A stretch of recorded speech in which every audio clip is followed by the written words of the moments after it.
तो hello dear students. तो कल का कंटेंट, कल का क्लास आप लोगों का कैसा लगा था? अगर आप लोग देखे तो ठीक है, नहीं देखे थे तो कोई बात नहीं। आज फिर से जो कि नेक्स्ट एक्सरसाइज 1.2 मतलब जो कि करने वाले हैं यहाँ पे हम लोग। सबसे पहले क्वेश्चन से देख लेते हैं क्या सोल्यूशन करना है। जो यहाँ पे बता रहा है कि प्रूव दैट √5 इज इरेशनल, मतलब कि सिद्ध कीजिए कि √5 एक अपरिमेय संख्या है। तो इसको किस तरह से यहाँ पे सिद्ध किया गया है, एकदम डिटेल्ड मतलब वे में जो कि आपको यहाँ पे बताया जाएगा। तो चलिए वीडियो को शुरू करते हैं। सबसे पहले कहते हैं, मान लेते हैं कि √5 क्या है, एक परिमेय संख्या है।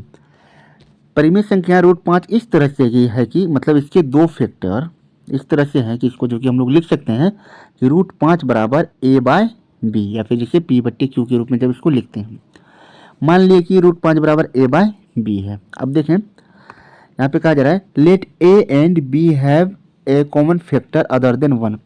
अब यहाँ पे हम लोग ना मान लेते हैं, जूम कर लेते हैं कि a और b में एक के अलावा और भी कोई उभयनिष्ठ गुणनखंड है, ठीक है ना। Then we can divide them by the common factor and assume that a and b are coprime, है ना। तो अब जो भी कॉमन फैक्टर है उसको हम लोग निकाल देते हैं और मान लेते हैं कि a और b क्या है यहाँ पे, कोप्राइम मतलब सहअभाज्य। सहअभाज्य का मतलब क्या होता है, जब दो संख्याओं के बीच में उभयनिष्ठ गुणनखंड एक हो।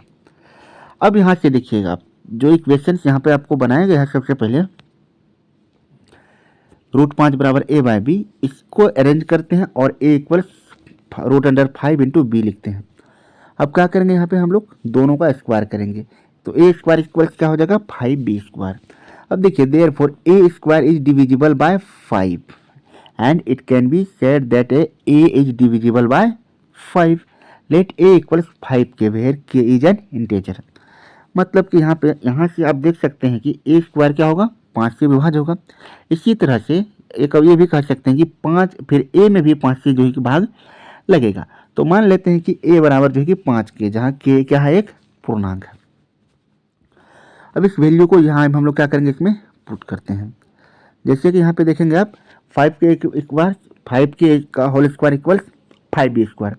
यहाँ से आपका b स्क्वायर इक्वल क्या आता है, 5k स्क्वायर। देखिए this means that b square is divisible by 5, मतलब b स्क्वायर यहाँ पे 5 से विभाज्य है, and hence b is divisible by 5, मतलब इसी तरह से b भी क्या होगा, 5 से विभाजित होगा। This implies that a and b have 5 as a common factor. इसका मतलब क्या हुआ, a स्क्वायर जैसे कि यहाँ पे है a स्क्वायर और फिर a, ये दोनों क्या है 5 से जो कि कटते हैं।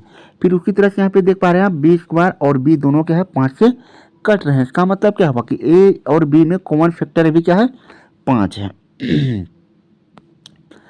तो अब इसका यहाँ पे क्या करना है, एंड दिस इज अ, अब देखिए this implies that a and b have a 5 as a common factor and this is a contradiction to the fact that a and b are coprime. तो इसका मतलब ये हुआ कि a और b क्या है, कोप्राइम नहीं है, मतलब सहअभाज्य नहीं है। तो hence √5 can't be express as p/q, मतलब इसलिए यहाँ पे √5 को p/q के रूप में नहीं लिख सकते हैं। इसलिए √5 क्या है, एक अपरिमेय संख्या है। इस तरह से आप हिंदी वाले जो भी हैं इस तरह से आप इसको लिख सकते हैं। चलिए नेक्स्ट क्वेश्चन इसमें करते हैं, क्योंकि ये सारे क्वेश्चन जो कि एग्जामिनेशन में आए हुए हैं, स्टूडेंट्स इस सब क्वेश्चन को देख के थोड़ा डर जाते हैं। इसको एकदम आसान से करना है।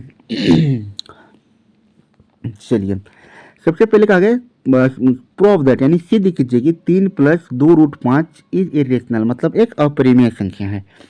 चलिए इसको सॉल्व करते हैं। देखिए लेट 3 + 2√5 इज इरेशनल। सबसे पहले हम लोग इसको मान लेते हैं कि ये क्या है, एक परिमेय संख्या है।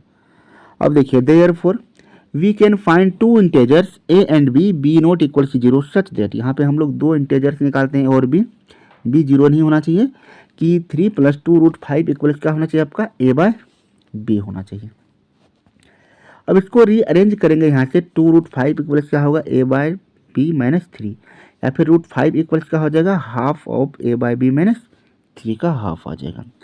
नेक्स्ट स्टेप पे देखिए इसमें, अब यहाँ से देखिए since a and b are integer, जब a और b क्या है, पूर्णांक है, तो half into a/b - 3 will also be rational. तो ये पूरा टर्म क्या होगा, एक तरह का रेशनल होगा।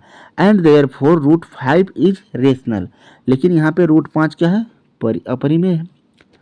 This contradict the fact that, है ना, ये मतलब विरोधोक्ति है, विरोधाभास है कि रूट 5 इज इरेशनल, कि रूट 5 एक अपरिमेय है। Hence our assumption that 3 + 2 root 5 is rational is false. यहाँ से हमारा जो एजम्पशन है 3 + 2 रूट 5 क्या होता है, ये फॉल्स हो जाता है। देयरफॉर 3 + 2 रूट 5 इज इरेशनल, मतलब कि 3 + 2 रूट 5 का है एक अपरिमेय संख्या। इस तरह से आसानी से जो है कि आप इसको सॉल्व कर सकते हैं। नेक्स्ट क्वेश्चन देखें इसका, question number 3, prove that the following are irrational. यहाँ पे सभी को मतलब इस तरह से आपको प्रूव करना है, तो सबको सॉल्व करने का सेम तरीका, एक ही मेथड है, जो मेथड अभी हमने ऊपर में डिस्कस किया। जैसे 1/√2 की रिगार्डिंग अगर बात करें तो सबसे पहले इसको मान लेंगे कि √2 क्या है, 1/√2 क्या है, एक रेशनल है। रेशनल होने का क्या कंडीशन होता है कि ए और बी इस तरह से दो पूर्णांक होते हैं जहाँ बी बराबर नहीं 0, इसको 1/√2 इक्वल्स a/b लिखेंगे, इसको अरेंज करेंगे, √2 इक्वल्स b/a। अब b/a क्या है, ये रेशनल होगा, एक तरह का रेशनल फैक्टर है, and a and b are integer है, चूंकि दोनों पूर्णांक है। तो इस तरह से अगर आपका रेशनल है तो उसका मतलब √2 भी आपका रेशनल होना चाहिए, बट रियल में √2 रेशनल नहीं, ये इरेशनल है। इसका मतलब क्या है कि 1/√2 जो है कि आपका होल जो टर्म है वो क्या है, आपका इरेशनल है। इस तरह से आप सारे क्वेश्चन जो कि यहाँ पे कर सकते हैं। देख रहे हैं यहाँ पे सभी क्वेश्चन जो कि सेम ही तरीका से इसमें बनाया गया है। तो चलिए आज के वीडियो में जो भी कंटेंट था, जो भी कॉन्सेप्ट था, आप लोगों को बता दिया गया, चूँकि ये क्वेश्चन 100% एग्जाम में आते हैं, ये छूटने वाला है ही नहीं, क्योंकि ये आता ही आता है यहाँ पर। तो चलिए फिर मिलेंगे नेक्स्ट क्लास में। तो जो भी व्यूवर्स इस वीडियो को देख रहे हैं प्लीज़ चैनल को सब्सक्राइब कर लीजिएगा, क्योंकि आपके तैयारी के लिए, आगामी एग्ज़ाम के लिए एक रामबाण जो कि तैयारी आपका साबित होने वाला है। प्लीज़ अपने दोस्तों के साथ इस वीडियो को शेयर भी कर दीजिएगा और चैनल को सब्सक्राइब भी कर लीजिएगा। मिलेंगे नेक्स्ट क्लास में नेक्स्ट चैप्टर के साथ। जय हिंद।